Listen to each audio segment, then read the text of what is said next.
नमस्कार मित्रांनो, तू ही रे माझा मितवा मालिकेच्या आजच्या भागामध्ये आता ईश्वरी ही रूममध्ये असते. त्याच वेळेला अर्णव सगळ्यांना मेसेज करून बोलावून घेतो. सगळेजण खाली येतात. तेव्हा अर्णव सगळ्यांना आवाज करू नका असं खुणावतो. तेव्हा मग अंजली विचारते की चिंटू, काय झालं? म्हणजे तू सगळ्यांना मेसेज करून इथे खाली का बरं बोलावून घेतलंस? त्यावेळेला मग अर्णव म्हणतो की एक प्लॅनिंग करायचं होतं. त्यावर मामा म्हणतो की कसलं प्लॅनिंग? तेव्हा लगेचच अर्णव म्हणतो की सरप्राईज आहे, सरप्राईज. काय म्हणतोयस? तेव्हा मग अर्णव म्हणतो की हो, सरप्राईज असं आहे की ईश्वरीचा बर्थडे येतो आहे आणि त्यासाठी सरप्राईज आहे. मग मामा लगेच बोलतो की काय म्हणतो, सरप्राईज? तेव्हा लगेचच त्यावर त्यांचा मुलगा म्हणजेच आकाश म्हणतो की बाबा, सरप्राईज आहे असं म्हणतोय दादा. त्यावर लगेचच मामा म्हणतो की अरे हो, मला कळलं, मी काय म्हणतोस असं आश्चर्याने रिॲक्शन दिलं. मग आता काय करायचं आहे? तेव्हा अर्णव म्हणतो की आता आपण सगळ्यांनी छानपैकी प्लॅनिंग करायचं आहे. परवा मिस इंदोरचा वाढदिवस आहे, त्यासाठी आपण अगदी स्पेशल सरप्राईज पार्टी ऑर्गनाईज करायची तिच्यासाठी. तेव्हा मग अंजली म्हणते की हो, आपण नक्की करूया चिंटू, खरंच खूप छान आहे ही गोष्ट, खूप मजा येणार आहे. तेव्हा मग अर्णव म्हणतो की एक मिनिट, आता ही गोष्ट आपण कोणालाही सांगायची नाही, समजलं? फक्त ही गोष्ट आपल्या चौघांमध्ये राहणार आहे. आपण हे कोणालाही कळू द्यायचं नाही आणि हे मिस इंदौरसाठी सरप्राईज असणार आहे, असं अर्णव आता सांगत असतो. त्यावर अंजली म्हणते की येस, आपण कोणाला काहीही सांगायचं नाही आहे. तर इथे ईश्वरी ही तिची अर्णव बेडवर न आल्यामुळे झोपच लागत नसते. सारखी सारखी तिला अर्णवचीच आठवण येत असते. त्यामुळे तिचा आता पुन्हा डोळा उघडतो आणि ती समोर अर्णव बसलेला असतो तिथे बघते. तर अर्णव तिथून बाजूला गेलेला असतो. ती विचार करते की सर नेमके यावेळेला कुठे निघून गेले असतील. ती वैतागलेली असते. अर्णव सर, कुठे गेले तुम्ही? असा विचार करतच ती तिथून बाजूला येते. आणि नंतर मग अर्णव जिथे बसलेला असतो तिथे जाऊन ती त्या सोफ्यावरती बसते आणि विचार करते की कसं चाललं आहे माझं. म्हणजे इशू, कळतच नाही आहे की तू असं का वागते. आत्ता अर्णव सर 2 मिनिट नाही झाले असतील, ते तिथून उठून कुठेतरी बाजूला निघून गेलेत. पण असं का होतं आहे? म्हणजे मला अशी का धडधड जाणवते. अर्णव सर 2 मिनिट देखील माझ्या नजरेपासून दूर झालेले मला सहनही होत नाही आहे. असं का होत असेल माझ्या बाबतीत? आत्ता माझ्या लक्षात येते सगळं की माझ्या बाबतीत असं का होतं आहे ते. कारण की कितीही काही झालं तरीही अर्णव सर माझ्यापासून 2 सेकंदही दूर झालेले मला सहन होत नाही. माझं अर्णव सरांवर इतकं प्रेम जडलं आहे की मला ते जराही कुठेही आसपास गेलेले देखील सहन होत नाही, असं आता ती विचार करत असते. त्याच वेळेला ईश्वरी म्हणते की काय करू मी? अर्णव सरांना माझ्या मनातलं मला सांगायचं आहे. खरंच अर्णव सर, माझं तुमच्यावर खूप खूप प्रेम आहे आणि इतकं प्रेम करते मी तुमच्यावर की आता माझं मलाच कळत नाही आहे. मला अर्णव सरांना हे लवकरात लवकर सांगायलाच पाहिजे. तोपर्यंत माझं मन शांत होणार नाही. ईश्वरी म्हणते की पण कधी कधी सांगू सरांना मी हे सगळं की माझं त्यांच्यावर प्रेम आहे? त्यावेळेला मग तिच्या डोक्यात येतं की जर स्पेशल गोष्ट आहे तर दिवस पण तसा स्पेशल पाहिजे ना अर्णव सरांना सांगण्यासाठी. मग तिच्या डोक्यात कल्पना येते. ती विचार करते की बरोबर, परवा माझा बड्डे आहे, तर परवा माझ्या बड्डेच्याच दिवशी मी अर्णव सरांना माझ्या मनातलं सांगून टाकते. परफेक्ट इशू, असंच कर तू, असा विचार ती आता करत असते. तर इथे आता मामा सांगतो की हे बघा, आपण सरप्राईज पार्टी करतोय खरं, पण एक गोष्ट नक्की की आपण त्या दिवशी दिवाळी पार्टीला जसं लोकाला इन्व्हाइट केलेलं तसं करायचं नाही. नाहीतर खूप मग गोंधळ होऊन बसतो. बघितलं ना काय झालं होतं परवा? तेव्हा लगेच ईश्वरीला म्हणजेच लगेच अंजली पण म्हणते की हो चिंटू, आपण घरातच प्लॅनिंग करूया बरं. तेव्हा लगेचच अर्णव म्हणतो की हो हो, आपण फक्त आपल्या घरातल्या घरातच करूया, बाहेर काही जास्त पब्लिकला बोलवायचे नाही. म्हणजे कसा त्या दिवशीसारखा प्रॉब्लेम होणार नाही. त्यावेळेला मग इथे आकाश म्हणत असतो की येस दादा, आपण एकदम बेस्टमधली बेस्ट पार्टी ऑर्गनाईज करूया वहिनीसाठी. आणि वहिनीचा लग्नानंतरचा पहिला बड्डे तिच्यासाठी अगदी मेमोरेबल झाला पाहिजे बरं का, असं आपण काहीतरी करूया. त्यावेळेला मग अर्णव म्हणत असतो की हो, असंच माझ्याही डोक्यामध्ये तेच आहे आणि मलाही तेच करायचे आहे. तर राकेश आणि वल्लरी दोघंही तिथे कान लावून असतात आणि मनातच वल्लरी म्हणत असते की करा, त्या बळजबरीच्या सुनपाईसाठी सरप्राईज पार्टी ऑर्गनाईज करताय का? ठीक आहे, करा करा, पण पुढे बघा मी काय करते तुमचं ते. ही सरप्राईज पार्टी ऑर्गनाईज केली आहे तुम्ही खरी, परंतु या पार्टीमध्ये धमाका कसा करायचा तुझ्या त्या समोर मोठा बॉम्ब फुटणार आणि मग तो बॉम्ब फुटल्यानंतर त्या ईश्वरीचे काय हाल होणार आहेत ना, हे सगळ्यांनी बघतच राहायचे. दॅट इज दॅट तिच्या आईमुळे हे सगळं घडणार आहे. ती निघून जाते आणि इथे राकेश पण विचार करतो, की तुला काय वाटतंय अर्णव, तू या बर्थडे पार्टीमुळे ईश्वरीच्या जवळ जातील, परंतु या पार्टीच्या दिवशी मी ईश्वरीच्या जवळ असेन, असा विचार तो करत असतो. तर इथे नम्रताला ईश्वरीने कॉल केलेला असतो आणि ती नम्रताला सांगत असते, की ताई, मला एक खूप महत्त्वाची गोष्ट तुला सांगायची आहे. त्याच वेळेला मग आता नम्रता विचारते, की कोणती गोष्ट? तेव्हा ती म्हणते, की ताई, मी ना अर्णव सरांच्या प्रेमात पडली आहे. तेव्हा मग आता नम्रता म्हणते, की फायनली फायनली इशू, तुला ही गोष्ट समजली. तेव्हा मग लगेचच ती म्हणते, की इशू, मला माहीतच होतं तुला ही गोष्ट लवकरात लवकर समजणारच. अगं, किती दिवस वाट बघितलीस या गोष्टीची. आम्हाला माहीत होतं की तुझं प्रेम आहे अर्णव सरांवर, पण तुझं तुलाच कळत नव्हतं. बुद्धू आहेस नुसती. मग आता अर्णव सरांना इतका वेळ घेऊ नको सांगण्यासाठी. पटकनी त्यांना सांगून मोकळी हो बघ. तेव्हा ईश्वरी म्हणते, की नाही ताई, हे बघ, मला ही गोष्ट पटकनी सांगायची नाही. मला हे जरांना अगदी स्पेशल अंदाजामध्ये सांगायचे आहे आणि सरांना हे सगळं स्पेशल वाटलं पाहिजे, त्यासाठीच मी विचार करते. त्यामुळे मला असं काहीतरी सांग, जेणेकरून अर्णव सरांना ना हे सगळं स्पेशल पद्धतीने मला सांगता आलं पाहिजे. असं काहीतरी मला जरा आयडिया दे, असं ती सांगत असते. त्याच वेळेला मग आता लगेचच ती म्हणते, की बरं आता कसं सांगशील बरं? ईश्वरी म्हणते, की त्यांना हे अगदी सरप्राईज मिळालं पाहिजे. त्यावर आता नम्रता तिला म्हणते, की तू एक काम कर, पत्र लिही ना अर्णव सरांना. तेव्हा ईश्वरी म्हणते, की ताई, पत्र काय, खूप जुनी पद्धत झाली, नवीन काहीतरी सांग ना.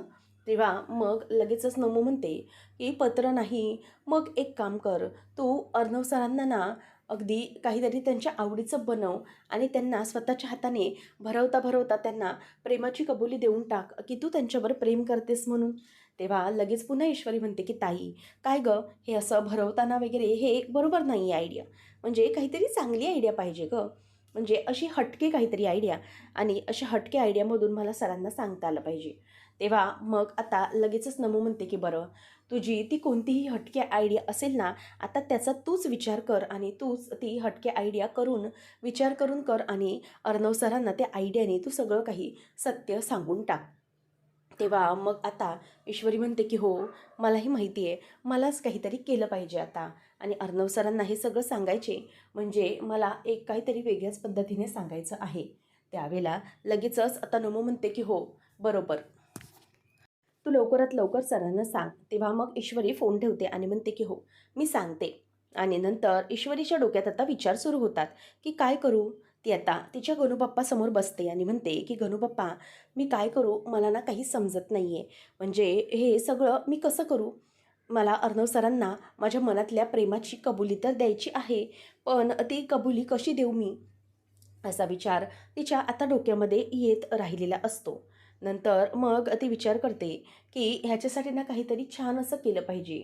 गणूबाप्पा, अर्णव सरांना हे सगळं खूप स्पेशल वाटलं पाहिजे. फुलांचं डेकोरेशन पण नको, काहीतरी वेगळंच केलं पाहिजे, असा विचार सुरू असतो. त्यानंतर इथे ईश्वरी ही गणूबाप्पाला हात जोडून म्हणते, की गणूबाप्पा, मला ना काहीतरी चांगली आयडिया येऊ दे, त्याशिवाय मात्र माझं काही खरं नाही, असं आता ती म्हणजे स्वतःला समजवत असते. तर इथे आता अर्णव हा ड्रेस डिझाईन करत असतो. तो विचार करतो, की मिस इंदोरसाठी एकदम बेस्ट ड्रेस डिझाईन करायचा आहे मला, आणि त्याच्या डोक्यामध्ये आता विचार येऊ लागतात. एका पानावर तो चित्र रेखाटतो, परंतु ते अगदी व्यवस्थित वाटत नसतं, म्हणून ते पान बाजूला टाकतो. नंतर मग पुढचं चित्र रेखाटायला घेत असताना तो स्वतःचे डोळे बंद करून घेतो. त्याच वेळेला त्याला प्रत्येक म्हणजे साडीमध्ये असलेली ईश्वरी आठवते आणि जेव्हा ईश्वरीचं म्हणजेच प्रेझेंटेशन होतं US च्या पाहुण्यांचं, क्लायंटचं, तेव्हा ईश्वरी कशाप्रकारे तयार होऊन आली होती, हे सगळे आता ईश्वरीची साडीमधले वेगवेगळे चेहरे त्याच्या समोर येत असतात आणि ईश्वरी किती छान प्रकारे त्याच्यासमोर तयार होऊन आली होती, हे सगळं आता त्याला आठवत असतं आणि त्यामुळे तो खूप खुश होत असतो.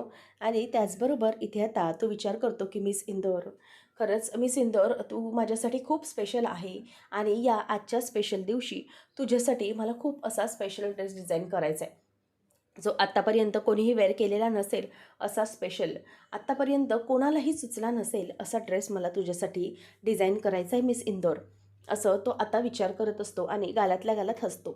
आणि तुला सरप्राईज पार्टीबरोबर हे पण माझ्याकडून सरप्राईज, असं म्हणून आता तो ईश्वरीसाठी पुन्हा एकदा पेन्सिल हातात घेतो आणि हातात घेऊन तो आता ड्रेस डिझाईन करायला लागतो. आणि हे सगळं तो खूप अगदी आनंदामध्ये करत असतो. तर इथे आता ह्या लोकांची सगळ्यांची सरप्राईज प्लॅनिंगची तयारी सुरू झालेली असते आणि अंजलीताई आणि मामा आकाश तिघंही बसलेले असतात. तेव्हा आकाश म्हणजे मामा आणि आकाश दोघंही कॅटरर्सबद्दलच बोलत असतात. तेवढ्याच समोरून ईश्वरी येत असते. आता ईश्वरी आल्याबरोबर अंजली खुणावण्यासाठी म्हणून खोकलण्याचं नाटक करू लागते, खोकला येण्याचं. तेव्हा आता लगेचच खोकता खोकताच ती मामाला खुणावते की तिथून ईश्वरी येत आहे. तेव्हा मामा अलर्ट होतो. ईश्वरी धावत येते, म्हणते की ताई, अहो कसा आलाय खोकला तुम्हाला, थांबा. असं म्हणून आता ती तिला पाणी प्यायला देते आणि मग म्हणते की ताई शांत व्हा, बरं वाटलंय ना. तेव्हा मग लगेचच ती म्हणते की हो. त्याचबरोबर आता अंजली म्हणते की हो हो आता मला ठीक वाटतंय. मामा तेवढ्यात म्हणतो की ईश्वरी, अगं आज रात्री उशीर झाला, म्हणजेच आज उशीर झाला तुला उठायला. तेव्हा ती म्हणते की हो ॲक्च्युली त्याचं काय झालं ना, मनातच ती विचार करते की काल रात्री तर मी अर्णव सरांच्या खयालो में होते, मग काय सांगणार यांना. नंतर ती बोलायचे म्हणून बोलते की ॲक्च्युली आईकडे दमायला झाले होते ना ॲनिव्हर्सरीचं, त्यामुळे. तेव्हा मग अंजली म्हणते की अगं ठीक आहे, काहीच हरकत नाही आहे, बस ना चहा घेतेस. तेव्हा ती म्हणते की नको. मग तेवढ्यातच आता हे सगळं काय करताय असं ईश्वरी विचारते. त्यावर लगेचच आता तिथून आकाश म्हणतो की प्लॅनिंग. मग प्लॅनिंग म्हटल्यावर ती विचारते की कसलं प्लॅनिंग. तेव्हा आता अर्णव मागून येतो की आकाशने माती खाल्ली शेवटी. तेव्हा तो येऊन सावरतो आणि म्हणतो की अगं प्लॅनिंग म्हणजे ऑफिसमध्ये फनफेअर करायचं ठरवलं आहे ना, त्यासाठीचं सगळं प्लॅनिंग सुरू आहे आमचं, म्हणजे ऑफिसमधलं प्लॅनिंग असं म्हणतोय. त्यावर ती आता लगेच म्हणते की ओके ठीक आहे. त्याचबरोबर ती म्हणते की सर तुमच्यासाठी मी तुमची ब्लॅक कॉफी घेऊन येते. ती बाजूला निघून जाते. त्यावेळेला मग आकाशला अर्णव ओरडतो आणि म्हणतो की काय करतोस तू आकाश, आता सगळं बोलून मोकळा झाला असतास तू. त्यावर लगेच मग अंजली म्हणते की हो, ऐनवेळेला चिंटूने येऊन सावरलं नसतंस ना, तर तू तर सगळं प्लॅनिंगच सांगून बसला असतास त्या ईश्वरीला. काही तुला कळतं की नाही. त्यावेळेला मग आता लगेचच तो म्हणतो की हो हो, खरंच आय एम व्हेरी सॉरी, असं तो आता सांगत असतो. मग तेवढ्यातच आता पुढचं प्लॅनिंग कसं करायचं हे त्यांचं बोलणं सुरू असतं आणि मी ईश्वरीसाठी ड्रेस देखील डिझाईन करतोय असं तो सांगत असतो. तेवढ्यात तिथून लावण्य येते आणि लावण्य म्हणते की ए आर, तू हे सगळे जे काही ब्रोचर्स मागवलेत ना, हे तुझ्यासाठी मी दिले आहेत, म्हणजे हे घे. तेव्हा तो म्हणतो की हे तू का घेऊन आलीस, मी ऑफिसमधला एखादा स्टाफ पासवा असं सांगितलं होतं. तेव्हा ती म्हणते की नाही, ॲक्च्युली मी मुद्दाम आले कारण तुला नक्की कसली गरज लागणार आहे किंवा काय हेल्प हवी आहे का, हे मला विचारायचे होते त्यासाठी. म्हणजे तू नक्की काही काम करतोयस का वेगळं घरातून. तेव्हा तो म्हणतो की हो, मी एक ड्रेस डिझाईन करतोय. तेव्हा ती लगेच विचारते की म्हणजे मी बघितलं ते, पण I must say A R की आपल्या मार्केटमधला एकदम बेस्ट डिझाईन असणार आहे हां हे. म्हणजे असं कोणी आजपर्यंत विचार नाही केलं, असं तू विचार केला आहेस. त्या त्यावेळेला तो म्हणतो की नाही, हे डिझाईन मी कोणासाठी किंवा मार्केटसाठी डिझाईन केलेलं नाही आहे, कोणी दुसऱ्यासाठी. This is for someone special. असं म्हटल्यावर लावण्या बघतच राहते. तेव्हा तो म्हणतो की this is not for market, not for sale. हे आहे फक्त एका स्पेशल व्यक्तीसाठी. असं बोलून ते जे तिने बुक्स आणलेले असतात, ब्रोचर्स, ते घेऊन तो तिथून उठून निघून जातो. लावण्य विचार करते की नक्की ह्याला काय झालं आहे. त्याबरोबर आता मामाच्या आणि आकाशच्या लक्षात येतं की विचार केलात का, ईश्वरीसाठी अर्णव स्वतः ड्रेस डिझाईन करतोय, म्हणजे तिच्या बड्डेसाठी सरप्राईज प्लॅनिंग पण, त्याचबरोबर एक सरप्राईज बड्डे ड्रेस पण. वा, म्हणजे ना ईश्वरीची खरंच मज्जा आहे. असं म्हटल्यावर आता लावण्याचं सगळं काही लक्षात येतं की यांचं काय प्लॅनिंग सुरू आहे. तेव्हा मग अंजली म्हणते की खरंच खूप भारी, म्हणजे अर्णव स्वतः ईश्वरीसाठी ड्रेस डिझाईन करतोय, बड्डे पार्टी एकदम धमाकेदार होणार आहे. आणि लावण्या आता आतल्यात घुसत असते आणि विचार करते की वॉट, म्हणजे त्या मिडल क्लासचा बर्थडे येतोय आणि त्याच्यासाठी अर्णव ड्रेस डिझाईन करतोय. नाही, मला हे अजिबातच आवडलेलं नाही आहे, हे खूपच चुकीचं आहे, असा विचार आता ती करत असते. नंतर मग मामा म्हणतो की लावण्या, अगं उभी का आहेस, बस ना चहा घे. तेव्हा मग ती म्हणते की नको, मी आहे मामींना भेटून येते. तेव्हा मग तो म्हणतो की ओके ठीक आहे, भेट मामीला. मग ती तिथून निघून जाते. ईश्वरी ही मोबाईलवरती आता एक एक सरप्राईज म्हणजेच प्रपोज करण्यासाठी काय करू शकतो, हे सगळ्या आयडियाज मोबाईलवर शोधत असते. ते विचार करते की मी नक्की काय करू, म्हणजे या आयडियाज कशा शोधू, असे विचार आता तिच्या डोक्यामध्ये सुरू असतात. मग ती म्हणते की नको, ही ना फुलांची आयडिया नको, उगीचच प्रॉब्लेम नको व्हायला. तेवढ्यातच तिथे अर्णव येतो आणि तो विचारतो की मिस इंदोर व्हॉट हॅपन. तेव्हा आता ती हसायला लागते गालात. अर्णव म्हणतो की मिस इंदोर अगं काय झालंय. त्यावर मग आता ती म्हणते की काही नाही, मी फक्त तेव्हा अर्णव म्हणतो की व्हॉट, तू मला ब्लॅक कॉफी आणणार होती ना, आणि सरप्राईजचं काय. आता अर्णवला वाटतं की ईश्वरीने सगळं काही ऐकलं की काय. तो विचारतो की कोणतं सरप्राईज. आता ती पण बडबडते मनातच आणि म्हणते की बारा खेडेर. आता यांना माझ्या सरप्राईजबद्दल समजायला नको म्हणजे झालं. तो विचारतो की मिस इंदोर स्पीक, कोणतं सरप्राईज. तेव्हा मग ईश्वरी म्हणते की अर्णव सर, सरप्राईज म्हणजे मी एक सरप्राईज डिश बनवणार आहे सगळ्यांसाठी, त्यासाठीच मी रेसिपी बघत होते. एक सरप्राईज रेसिपी बनवणार आहे ना, त्यासाठी. तेव्हा अर्णव मनातच म्हणतो की थँक गॉड, मला वाटलं की मिस इंदोरला सगळं काही समजलं की काय सरप्राईजबद्दल. तेव्हा आता ईश्वरी म्हणते की हो, तुमच्यासाठी सरप्राईज रेसिपी आहे.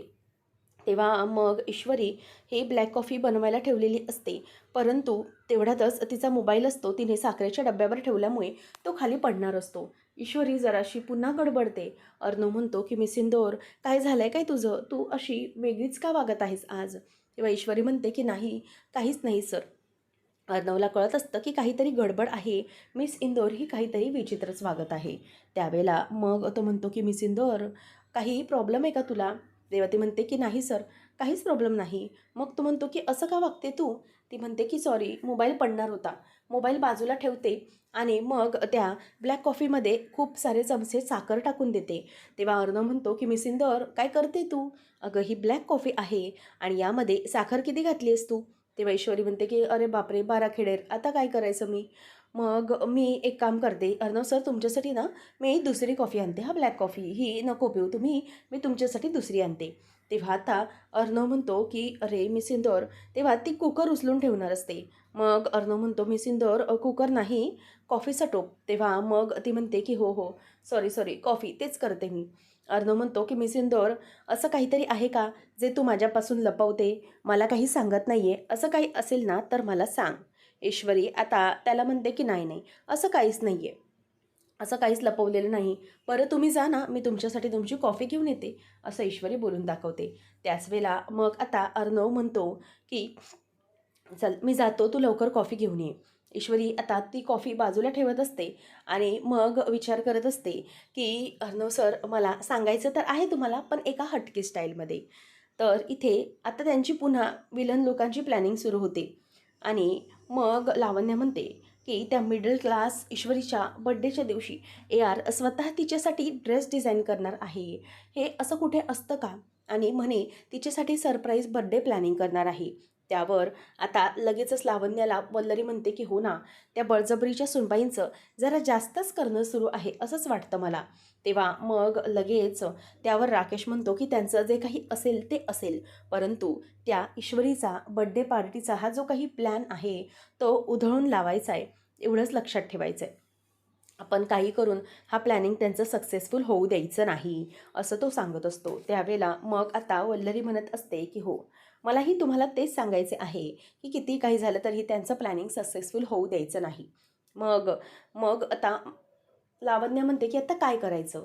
त्याचबरोबर वल्लरी म्हणते की आता तुम्हाला ना काहीच करण्याची गरज नाही, या सगळ्याचं ऑलरेडी प्लॅनिंग माझ्याकडे झालेलं आहे.